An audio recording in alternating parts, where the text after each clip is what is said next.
Ben, c'était dans un cadre tout à fait personnel, privé et pastoral surtout. 2 jours avant, j'ai appris qu'il était très malade. J'ai reçu un de ces militants qui est passé pour parler de lui.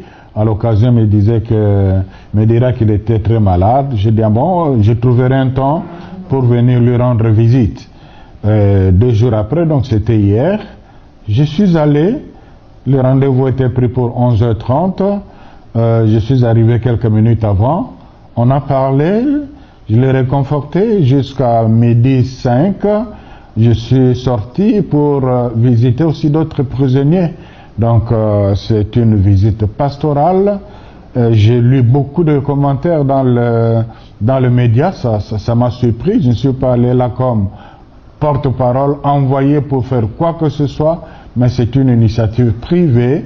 Ce n'est pas la première fois. Quand Franck Diongo était en prison, malade, en Galema, je suis allé lui rendre visite. De passage à la haie, j'ai profité pour saluer le sénateur Jean-Pierre Bemba.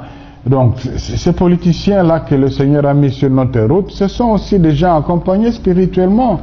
Je ne vois vraiment pas de pourquoi est-ce qu'on doit faire un problème d'État ou un problème d'église, alors que d'ailleurs avec vous, les femmes de la Senko, nous sommes déjà allés une fois visiter les prisonniers, prier avec eux.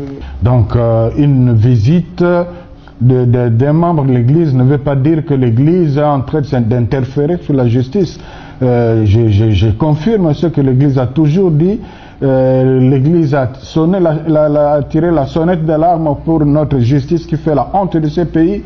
L'église a reconnu qu'il y a des pas qui sont en train d'être faits dans la bonne direction, mais l'église n'est pas entrée dans le méandre de la justice pour savoir est-ce que c'est juste ou vrai. Nous sommes en train de notre point de vue, comme toujours, suivre ce procès, c'est aussi pour dégager des leçons de gouvernance de l'Église. C'est une école, ce procès-là, mais on n'a pas engagé un avocat pour suivre les dossiers de point de vue strictement judiciaire, et même pas une demande n'a pas été faite non plus dans ce sens-là, donc on ne fasse pas d'amalgame.